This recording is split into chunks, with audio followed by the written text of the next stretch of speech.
Hello friends, welcome to my channel study with Shruti. So इस video में हम discuss करेंगे डेफिशिएंसी ऑफ विटामिन बी 1 की डेफिशिएंसी जो होती है विटामिन बी 1 की, उससे क्या क्या हो सकता है। तो जो डेफिशिएंसी होती है वो बहुत अनकॉमन होती है। और इसमें क्या होता है कि जब ये होती है डेफिशिएंसी, तो इसमें क्या होता है, जब ब्लड शुगर इंक्रीज हो जाती है तो उस टाइम पे कह सकते हैं कि जो एलिमिनेशन है विटामिन बी 1 का वो यूरिन के उससे क्या है, ज़्यादा इंक्रीज हो गया है। मतलब बॉडीज में क्या होता है कि अगर ब्लड शुगर लेवल हाई है तो विटामिन बी 1 जो है यानी कि थायमिन जो है उसका एलिमिनेशन जो है बढ़ गया है हमारी बॉडी से। उसके बाद जो थायमिन की लेवल है वो डिक्रीज हो सकती है 75 to 76%। जो है पीपल होते हैं जिनमें क्या होते हैं, डायबिटीज होती है टाइप 1 या टाइप 2 की। मतलब क्या है, थायमिन की लेवल क्या है, डिक्रीज हो जाती है 75 to 76% जो है लोगों में।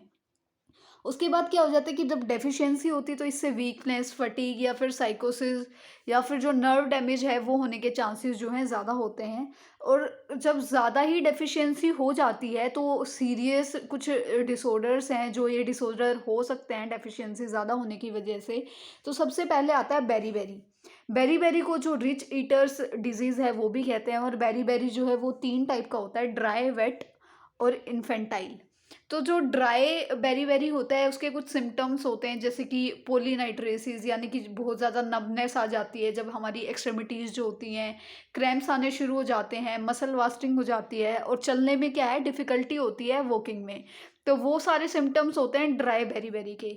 अगर हम बात करते हैं वेट बेरी की, तो इसमें क्या होता है कि इसमें वो सारे सिम्टम्स होते हैं जो ड्राई बेरी में होते हैं। इसके साथ साथ क्या होता है, बहुत ज़्यादा एडिमा हो जाता है, यानी कि जो स्वेलिंग सी आ जाती है हमारे हाथ पैरों पे, एडिमा जो है वो देखने को मिलता है। और जो हार्ट है वो इनलार्ज हो जाता है और बहुत ज़्यादा पाल्पेशन और ब्रेथलेसनेस जो है वो फील होती है जब हमें वेट बेरी होता है। उसके बाद आता है इन्फेंटाइल यानी कि इन्फेंट्स में जो है ये देखने को मिलता है, जो 2 से 4 महीने के जो बच्चे होते हैं उनमें। और ये जो बेबीज होते हैं ना, ये अफेक्टेड होते हैं बाय ब्रेस्ट फेड। यानी कि अगर एक जो इनकी मदर होती है उनको ही जो डेफिशिएंसी है वो विटामिन बी 1 की, थायमीन की, तो जो मिल्क जो बच्चे तक जाता है तो उसमें भी प्रॉपर अमाउंट का जो है विटामिन बी 1 नहीं होता है, जिसकी वजह से ये बच्चे जो हैं सफ़र करते हैं by the disease infantile beriberi. उसके बाद दूसरा जो डिसऑर्डर होता है वो होता है वर्निके कोर्सैकॉफ सिंड्रोम। ठीक है, तो इसमें भी दो आते हैं, और जो होता है वर्निके इंसेलोपैथी या फिर कोर्सैकॉफ सिंड्रोम।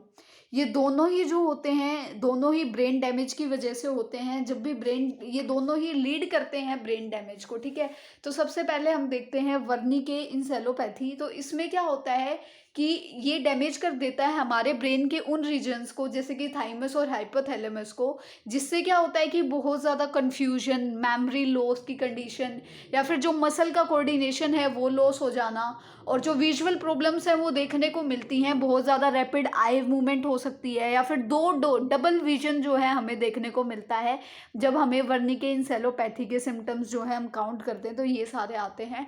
उसके बाद जो कोर्सैकॉफ सिंड्रोम है, ये भी जो है ब्रेन डैमेज ही होता है, लेकिन ये परमानेंट ब्रेन डैमेज करता है उन रीजन को जहाँ पे हमारी मेमोरीज बनती हैं, जहाँ हमारी मेमोरीज फॉर्म होती हैं, उस रीजन को जो है ये जाके डैमेज करता है। इसकी वजह से क्या होता है कि हमारी जो है मेमोरी लॉस हो जाती है, और सबसे ज़्यादा जो इनएबिलिटी आ जाती है कि हम नई मेमोरीज नहीं बना सकते। ठीक है, क्योंकि मेमोरी जहाँ बनती है वो ही चीज़ जो है वहाँ पे जाके इसने डैमेज किया है, तो जो हमारी पुरानी मेमोरी है वो लॉस्ट हो जाती है, और जो हम नई मेमोरीज जो है वो हम नहीं बना पाते।